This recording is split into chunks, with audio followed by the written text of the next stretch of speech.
Hi friends, எல்லாம் இப்போ நேற்று நடந்த ஆக்சிடெண்ட்டை பார்த்துருக்கீங்க. முருகதாஸ் பிஎல்லையும் தஞ்சாவூர் கும்பகோணம் ஆக்சிடென்ட் நடந்தது. அது தவறு பார்த்தீங்கன்னா ஒரு டூ வீலரால் நடந்த தப்பு. அவன் வந்துட்டு உள்ள போயிட்டான். ஆனால் இந்த வண்டி வந்து ஏறி 2 டிரைவர் சுதாரிச்சதுனால பெரிய ஆக்சிடென்ட் வந்து சின்ன ஆக்சிடென்ட் ஆகிருக்கு. அதை யாருமே பேச மாட்டீங்க. ஏன்னா ப்ரைவேட்னாலே ஸ்பீடாக போகிறான்ட்டு. ஸ்பீடாக போகிறதுக்கு காரணம் எங்களுக்கான டைம் கிடையாது. தஞ்சாவூர் கும்பகோணத்தில் ஒரு 50-60 வருஷத்துக்கு முன்னாடி கொடுத்த டைம் அதே 1.5 மணி நேரத்தில் ஓட்ட சொல்றாங்க. எங்களால் எப்படி ஓட்ட முடியும்? எல்லா ஸ்டாப்பும் ஏற்றி இறக்கணும் பண்றோம். இதே ஒரு அரசு பேருந்து அவங்க டயத்துக்கு உள்ள போக முடியும்னா அடுத்த 5 நிமிஷத்துல ஒரு டைம் கொடுத்து அனுப்புறாங்க. எங்களுக்கு அந்த மாதிரி கிடையாது. எங்களுக்கு அந்த டைம் தான் அந்த டயத்துக்கு உள்ள போய் ட்ரிப் எடுத்தா மட்டும்தான் நாங்கள் ட்ரிப் எடுத்து வெளில போக முடியும். இல்லைனாக்கா நாங்கள் ட்ரிப் கிளாஸ் தான் போறவங்க தான் நிப்பாட்டணும். இப்போ நம்ம ஆரியோட்ட போய் கம்ப்ளைண்ட் பண்ண முடியாது. எங்களுக்கு டைம் கொடுங்க எடுத்து கொடுங்கனாக்கா கொடுக்க மாட்டாங்க. ஏன்னா அது வந்து சாத்தியப்படாத ஒரு விஷயம். ஆனா அவங்களால ஒண்ணு முடியும்.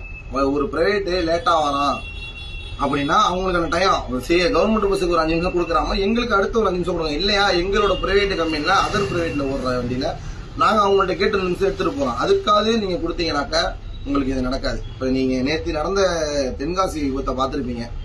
ஒரு பிரைவேட் பஸ் வந்து அதிக வேகத்துல வந்து ஆப்போசிட்ல அடிச்சு பண்ணதுனால அந்த அதிவேகமா அந்த பேருந்தை வந்து ரத்து பண்ண சொல்லிட்டாங்க. பர்மிட் வந்து கேன்சல் பண்ண சொல்லிட்டாங்க. அதே தவறு ஒரு வாரத்துக்கு முன்னாடி நம்ம தஞ்சாவூர் கும்பகோணம் பெருமாள் கோவில்ல ஒரு பிரைவேட் பஸ்ஸை நேருக்கு நேர் வந்து ஆப்போசிட்ல ஃபுல்லா ரைட் ஏறி ஒரு அரசு பேருந்து வந்து ஃபுல் ரைட்ல ஏறி வண்டியில போயிடுச்சு. அந்த நியூஸ் வெளியே நீங்க பாத்துருக்க வாய்ப்பே இல்லை. ஏன்னா அது பெருசாக்கல. ஒரு பிரைவேட் தனியார் பேருந்து ஒரு ஆக்சிடென்ட் ஆனா மட்டும்தான் நீங்க எல்லாம் பெருசாகுறீங்க.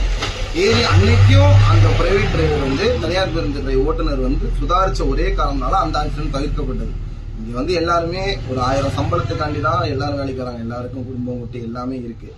ஆனா நாங்க வந்து நீங்க நாங்க ரேஸ் ஓட்டுறோம், டைம் சம்பாதிக்கிறோம், போறோம், நாங்க எல்லாம் சம்பாதிக்க மட்டும்தான் வந்திருக்கிறோம். சரிங்களா?